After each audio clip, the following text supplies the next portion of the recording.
Dredging হাজল্লায় আগামী মের 13 তারিখ মঙ্গলবার তুন মের 18 তারিখ রবিবার পর্যন্ত চন্দ্রকোনা রায়খালী নৌ রুট নাকি ফেরি চলাচল বন্ধ থাকিব। রাঙ্গামাটি সড়ক ও জনপথ বিভাগের এক বিজ্ঞপ্তির এই তথ্য জানানো হয়।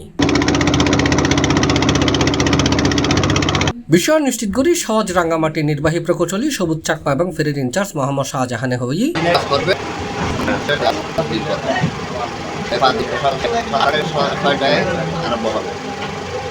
কেন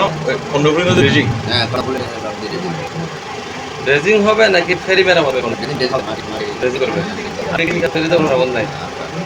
প্রসঙ্গত রাঙ্গামাটি জেলার হাপ্তে উপজেলার রায়হালী ইউনিয়নের রায়হালী ফেরিঘাট এবং চট্টগ্রাম জেলার রাঙ্গুনি উপজেলার চন্দ্রকোনা কদমতলী ইউনিয়নের চন্দ্রকোনা ফেরিঘাট এলাহাতুন কর্ণফুলী নদী দিয়ে এই নৌ রুটটি প্রতিদিন হাজার হাজার যাত্রীবাহী এবং পণ্যবাহী বাড়ি হালকা এবং মাঝারি যানবাহন চলাচল করে। এই রুটি দিয়ে প্রতিদিন 1000 মানুষের চলাচল।